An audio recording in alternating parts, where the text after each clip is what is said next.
কোনো নাশকতা, কোনো উস্কানিতে আমরা পা দিতে চাই না। এবং আমাদের ট্র্যাক রেকর্ড বলছে সরকারের সমস্ত নাশকতার প্রচেষ্টাকে ভণ্ডুল করে দিয়ে শান্তিপূর্ণভাবে আমরা সেখানে অব্যাহত রেখেছি। আমরা বলেছি রাজনৈতিক প্রভাবের বাইরে সমস্ত নাশকতার ঘটনার প্রয়োজনে নিরপেক্ষ তদন্ত করুন, বিশ্বাসযোগ্য তদন্ত করুন, যারা দায়ী তাদেরকে গ্রেফতার করুন, তাদেরকে আইনের আওতায় আনুন।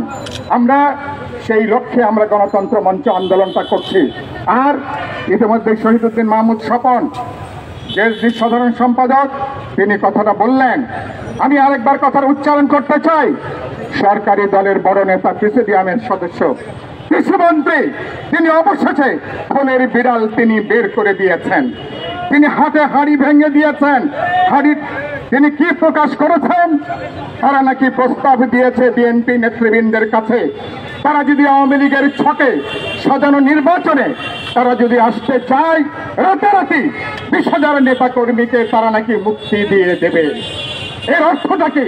অর্থটা হলো তাদের বিরুদ্ধে অগ্নি সন্ত্রাসের যে মামলা, নাশকতার যে মামলা, এগুলো আসলে যে কোনো মামলা নয়, এগুলো যে হয়রানির জন্য, এগুলো দমনের জন্য, নিপীড়নের জন্য, একটা রাজনৈতিক চাপ তৈরি করবার জন্য নাশকতার এই সমস্ত অভিযোগে তুলে বিরোধী দলের নেতা কর্মীদেরকে তারা আজকে জেলখানায় তারা নিয়ে গেছেন।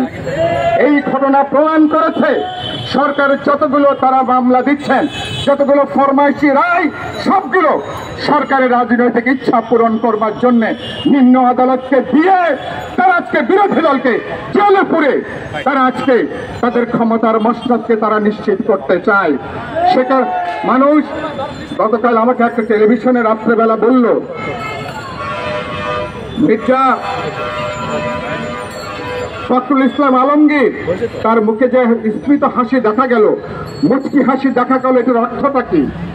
আমি বললাম এটার অর্থটা সম্ভবত এই যে শুধু বিএনপি এবং কোন বিরোধী দল সরকারের কোন চাপ হুমকির কাছে, কোন প্রলোভনের ফাঁদে তারা কেউ পা দেয়নি। রাজপথে বিরোধী দলগুলো ঐক্যবদ্ধ আছে, রাজপথে কোটি কোটি মানুষ রাজপথে দাঁড়িয়ে ঘরের মধ্যে থেকেও আজকে আন্দোলনের প্রতি তাদের রাজনৈতিক নৈতিক সমর্থন এবং তারা ব্যক্ত করেছে। ফলে আজকে আমরা পরিষ্কার করে দেখেন আমাদের পিছনে বাস যাচ্ছে, হরতালের মধ্যে জবরদস্তি করে তারা বাস নামিয়েছে, বাসে কোনো প্যাসেঞ্জার নাই। এইভাবে তারা শেষ রক্ষা তারা করতে চায়। আমরা সেজন্য বলেছি এখনো সুযোগটা আছে। আপনি আমাদের 40 জন বুদ্ধিজীবী তারা একটা প্রস্তাব দিয়েছেন, যে কথা আমরা বিভিন্ন সময় বলবার চেষ্টা করেছি, সংকটে শান্তিপূর্ণ পথে এখনো উত্তরণের সুযোগ আছে। কি করতে পারেন? বলছেন কি সাংবিধানিক ধারাবাহিকতা রক্ষা করার জন্য নাকি 7ই জানুয়ারি নির্বাচন। পরিষ্কার করে বলি, মানুষের ভোটের অধিকার হরণ করে একতরফা নির্বাচন করে ভাগাভাগির মধ্য দিয়ে 14-18 সালের মতন আর একটা তামাশা মঞ্চস্থ করে কোনোভাবেই সাংবিধানিক ধারাবাহিকতার কথা বলে নির্বাচনের নামে তামাশাকে কোনোভাবেই বৈধতা দেওয়া যাবে না। মানুষ কোনোভাবে এই খেলাকে আরেকবার মানুষ বরদাস্ত করবে না। সেজন্য আমরা বলেছি খেলাটা বন্ধ করেন, অনতিবিলম্বে সংসদটাকে বাতিল করেন। সংবিধানে আছে সংসদে বাতিলের পরবর্তী 3 মাসের মধ্যে নির্বাচন করবার বিধান আছে। আপনারা সেই 3 মাস হলে কি করবেন?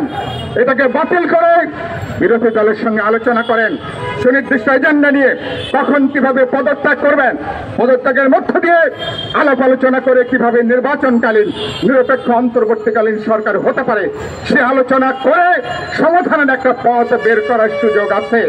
যদি সেই পথে না হাঁটেন, শুধু আমরা না, গতকালকে আপনারা শুনেছেন মস্কো থেকে রাশিয়ার পররাষ্ট্র যে মুখপাত্র মারিয়া জাকারোভা তিনি গতকালকে বললেন যে পরিস্থিতি চলছে 7ই জানুয়ারি কেন্দ্র করে তার পরবর্তী বাংলাদেশে একটা আরব বসন্ত নাকি এখানে দেখা দেবে। আরব বসন্তের অর্থ কি? আগে ফ্যাসিবাদের বিরুদ্ধে, সামরিক স্বৈরতন্ত্রের বিরুদ্ধে, দুরাচারের বিরুদ্ধে লক্ষ লক্ষ মানুষ, কোটি মানুষ তারা রাস্তায় তারা নেমে এসেছে। বাংলাদেশে আরব বসন্ত নয়, বাংলাদেশে হবে বাংলা বসন্ত। সেই বাংলা বসন্তের জন্য মানুষ এবার তৈরি হচ্ছে।